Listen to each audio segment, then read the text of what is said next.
Good evening, everyone. Today, I would like to tell you about advantage of patience.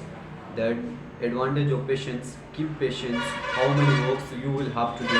How many works you will have to do by the dint of patience? First of all, when you have to think about that, I will crack that exam. I will crack that examination because we all know that nowadays competition is too much here.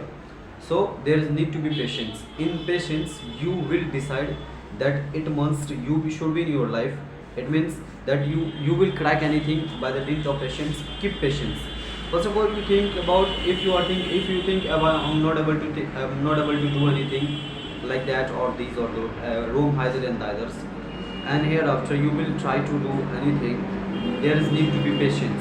By the help of patience, you can definitely crack the examinations. You can definitely crack that examination. Okay, and hereafter you will have to do something about in keeping patience. You will have to read regularly. You will have to make a strategy to do that, to aim to reach and that aim.